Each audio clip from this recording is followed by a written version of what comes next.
Hey, good morning. It's Mark here. Another morning rant. Time on deck. I got up around 4:30 ish. 4:15, 4:30. So let's get into some news, shall we? So got some news last night from a federal judge.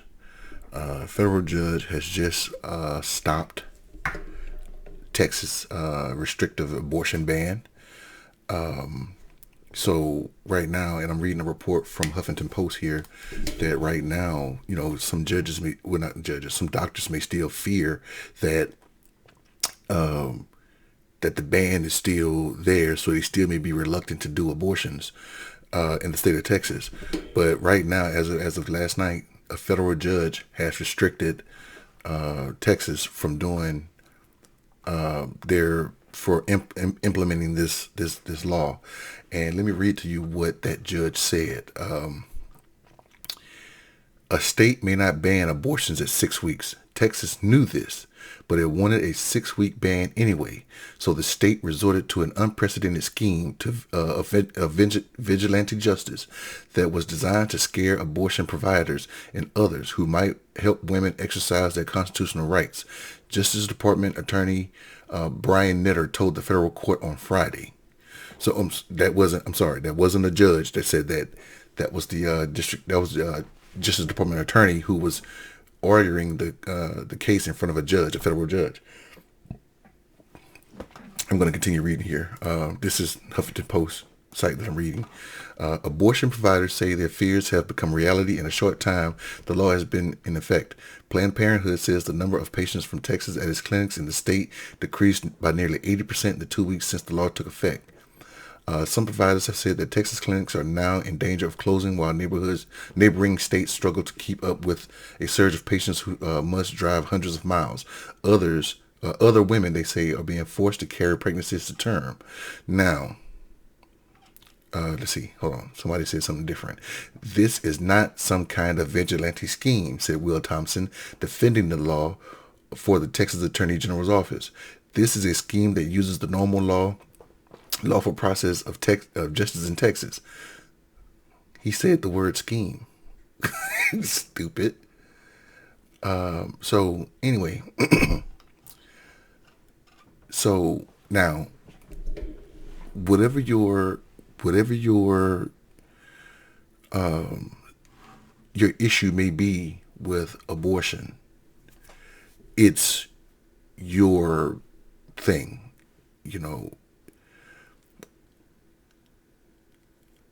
Now, there's some things that's going on socially. If you go look at all these type of websites or social media posts, like everybody, I mean, a lot of people in the black community know Kevin Samuels and Lost Intellect and a lot of different other shows out there. Poor Man's Podcast. Shout out to PMP, HBO special. Help a brother out. So a lot of these different shows talk the need to say that. I'm sparsing my words, so just give me a second here. A lot of these different shows, a lot of these different podcasts talk about how men should be the prize, how women should not necessarily cater to men, but how women, especially most specifically black women, should humble themselves and not think so highly of themselves when it comes to income and what they want in a man and what they need in a man. But they want a traditional man, but they want to be modern women. So they talk about that a lot. And then it also comes to pregnancy and having kids before being married and things like that. So there's a lot of stuff going on out there in the more specifically in the black community, but socially as well, because of course you want the women's liberation movement, where women are considered equal to men and equal pay and things like that, which is all fine. But some men believe that, okay, we're equal now, so we don't have to pay for dinner. We don't have to we don't have to be chivalrous. We don't have to do this. We don't have to do that, because we're equal. We're equal. So saying all that to say this, It is a woman's right, and I was saying that to get to this point. It is a woman's right to decide what she wants to do with her body. And one of the arguments that these social media makers are making is that, okay, not only should it be the right of the woman to decide whether or not she wants to carry a child to term, it should also be the man's right if he says, I don't want to be a father. Now, again, the argument is, well, if he didn't want to be a father, he should have protected himself. Well, at the same time, if a woman didn't want to have a child, she should have protected herself. This is a 50-50 argument here, people. As far as a woman protecting herself and a man protecting himself. Both parties should have gone in with the knowledge that we know what this act is going to do in terms of STDs and pregnancy. So we're going to protect ourselves. And, a lot of people in a lot of people around the world, black, white, and indifferent, they go out, they have unprotected sex, they get an STD, they have a child that they don't want. And a lot of people, I'm not going to assume the numbers, and I'm not going to go look them up, but there are people out here that will just go out and have multiple abortions. I don't know what race, I don't know what demographic, I don't know. I don't know it. I'm not going to go look it up. But some women, despite their race, despite their age, despite their whatever, they will go have multiple abortions. They will continue to have unprotected sex and go have multiple abortions. But there are some women out there who have been raped and got pregnant and do not want to look at their rapist for the rest of and don't want to raise the product of a rape. There are some women who have been victims of incest, where a trusted member of the family has used that trust to sexually assault someone else in the family, and they don't want to look at that child and raise that child. There are some women out there whose children may have a condition known as spina bifida. Spina bifida, and it scared me for my 6-year-old. They were doing an ultrasound, and they noticed that in the ultrasound that a portion of my son's spine had not fused together, and that if that doesn't fuse together, there may be parts of his spinal cord, because the spine, that bone in the middle, it protects the spinal cord, and that spinal cord is the central vein or central nerve up and down the body that sends information all throughout the body. So that's what the spine is for, and that it didn't fuse together, and that those nerves may be outside the body or something like that. And that's where you get the term waterhead babies or whatever, because the brain collects fluid and it has to be drained. And like, there's a lot of different care that goes into taking care of a child with spina bifida, and it freaked me out. I had a supervisor tell me that spina bifida doesn't occur in black children. It just doesn't. For the most part, it's a small percentage of black children that get spina bifida. It's mostly in Caucasian children. So it could be that, hey, my child is going to have the Down syndrome. My child is going to do this. There's an issue where the parent may feel like, hey, it's either me or the child. Based on what the doctors say, if I carry this child to term, there's a strong chance that I will not make it. There's a strong chance that I will not make it. What do you do in a situation like that? There are people out there who will say, hey, I'm gonna risk it, and I'm gonna bring this child to life, and that's fine. It's your choice to make. So for Texas to come and say, well, we're gonna regulate the morals, we're gonna regulate what women do with their bodies is just, it's crazy. It's crazy. How can a government tell you? Now, this goes back to China. China had a one-child policy for years. And go watch last week tonight with oh my God, I can't remember his name. John Oliver. Last week tonight with John Oliver. He did a show on China's one child policy, and it turns out that for 30, 40 years or longer, If a Chinese family wanted to have a child, they would mostly want to have a male son, because that male can carry on the name. This is a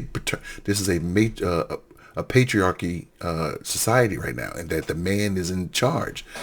Well, the man gets the land. The man carries the name. The woman takes the last name. Things like that. So, the Chinese people, or the Chinese government said that you can only have one child, and that there have been a lot of abortions. There's been a lot of abandonments because a girl was born, and so now that the country has had mostly men, there are no women there to carry on. So now you have men who've become homosexual because I think there's a village in China where there are absolutely no women, and some Chinese men, they will go and marry someone from the Philippines, like someone around the local area, because there are no women there, because the government has said that you will only have a child, and parents have chose to only keep a son. There's a girl in there in China who doesn't have a name, who doesn't have a family, who doesn't exist according to the government. And Texas is doing just that. Texas is saying that we're going to decide for you to have your child. We don't care what you say. And then the other argument is that Republicans in general, and Texas in particular, do not care about the child once it's born, because they don't believe in health care. They don't believe in early childhood education. They don't believe in Biden's tax plan that's going to provide cradle to grave assistance for that same child that they want to protect. So the GOP cares more about the child being born than it does the child getting an education. So that's the irony when it comes to that. But so again, Texas has decided that we're going to stop women from having a child. We're not going to go against Roe v. Wade. So as long as we can catch it within 6 weeks, which women don't realize that they're pregnant for at least 6 to 8 weeks, that's going to stop abortions. And we're not going to enforce it. We're going to get a vigilante justice. We're going to get other people to enforce it.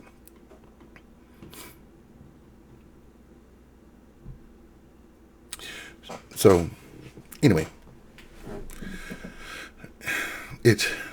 a federal judge has put a halt to it. So naturally it's going to go to the Supreme Court. But the Supreme Court is 6-3. The Supreme Court is 6 conservatives, 3 liberals. And the Chief Justice, John Roberts, he mostly sometimes side with the liberals on the court. So it's 5-4. But still, it's 5 conservative justices compared to 3 moderate justices, or 3 liberal justices.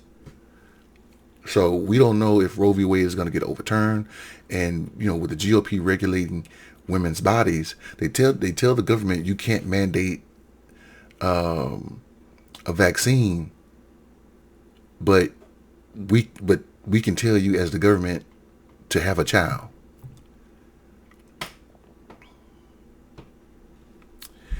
And no one has come out with a law to regulate men in their baby making abilities.